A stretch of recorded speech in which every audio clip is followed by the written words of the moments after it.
Yeah, once again, hi everyone. Thank you, David, for the introduction. My name is Benito Geordie.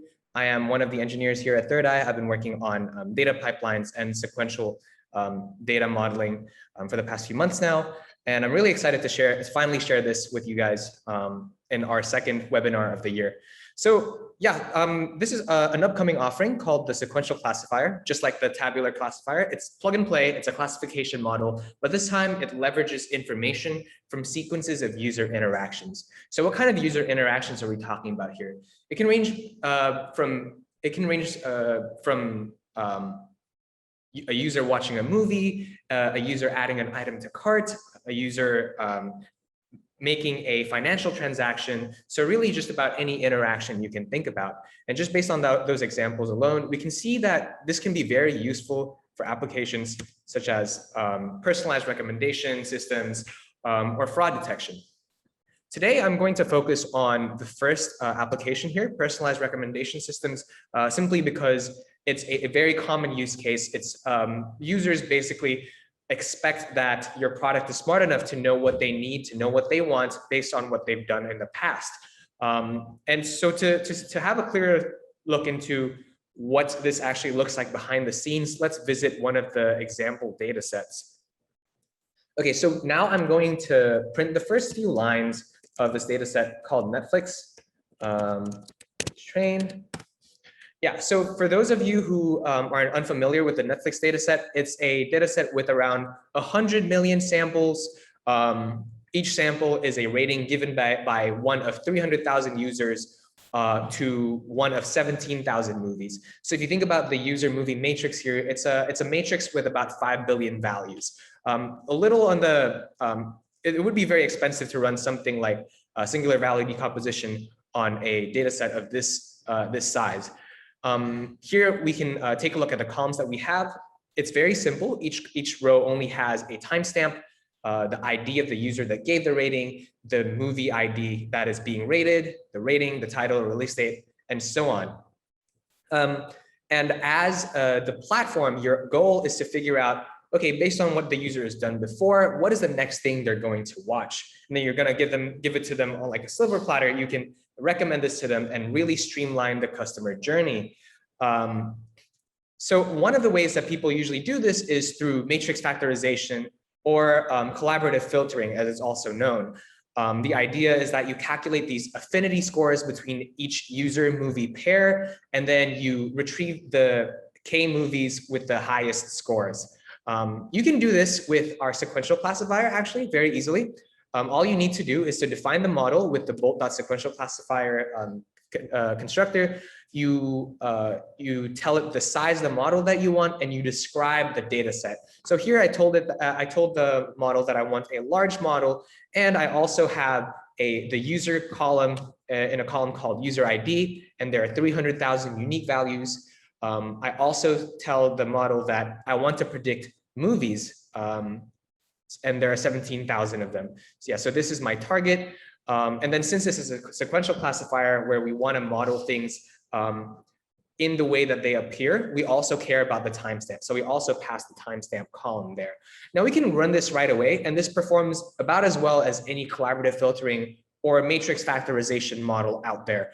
However, since we have a deep learning model underneath, we might as well leverage the ability to digest or ingest like a rich feature set. So if our data set had more information, for example, let's say it has information about the user's bio. So we can include, let's say static text equals user bio. You can also include multiple columns here, as you can see, as we're passing in a list. And by static, what we really mean is information that you know about a particular interaction before that interaction actually happens. So in this example, you know the user bio before any particular interaction. You can also pass in static categorical information.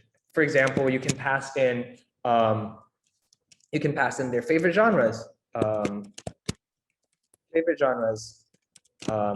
and things like that. But in this case, since we actually don't have this information in our simple data set, we're not going to use these. What we are going to use, however, is sequential features. So to give an illustration of what this is used for, imagine I want to predict the next item. It's very useful to know the last thing that I watched, or maybe the last 5 things that I watched, or maybe the last 50 things that I watched, just to see what I'm feeling right now, what I'm into lately, because people's behaviors change over time. So let's say I want to track the last 5 movies. Then I'll just pass in the name of the column, the vocabulary size again, and then I'll pass in, let's say, the last 5 movies. I can also track multiple things at once. Maybe I want to track the last 10 movies also, and also the last 50 movies, so that I have both a long horizon as well as like I have this idea of recency. And of course, we're not limited to just tracking the target variable here. You can really track about anything. Let's say we can also track the rating. There are 5 possible ratings. Let's say we want to track the last 10 ratings to see how satisfied the user has been with their movie choices in the last 10 movies that they watched. Now we can run this right away, but due to the size of this data set and also the time constraint of this call this webinar, I won't be able to show you the whole training process, but I do have some really exciting numbers to show you. Let's go back to this. So I told you before that we have 17,000 movies. So if I want to know the next movie that a user will want to watch, then I have to choose 1 out of 17,000 movies. But of course, a user doesn't just want 1 movie. They might want to watch like between a couple of different options. So the way that we curated this data set, we took the last 10 movies of each user and put it in the test data set. The idea is that the user is interested in watching one of these next 10 movies next. So we ran a standard TensorFlow 2-tower embedding-based recommendation model. And here are the numbers we got. We chose these specific metrics, specifically precision at 1 and recall at 10, because we think it's important that you provide a good recommendation, like dead center. And also we used a recall at 10 because there are 10 labels. So yeah, we're getting these numbers. They look pretty small, but really it's just because of the sheer number of classes that you have to choose from. And this is about consistent with how sequential classifier performs without any sequential features. But if you do add sequential features, we see a huge jump in performance. Precision at 1 is up by 24-fold. Recall at 10 is 4 times better. And this is simply because we now know and we can effectively extract that information about what a user is currently interested in. This really makes sense if you think about it. Let's say you've binged a lot of anime in the last 72 hours. Then you're probably gonna watch another anime show instead of Titanic. Or let's say you watched Die Hard. Then it's very likely that you wanna watch the next movie in the next installment in the series. All that is to say, this isn't a new idea. This is actually a proven idea. The only issue is that it demands a lot of feature engineering effort, a lot of fine tuning, a lot of complex data pipelines, and interaction between different services. But now it's really just as simple as a single line in this API.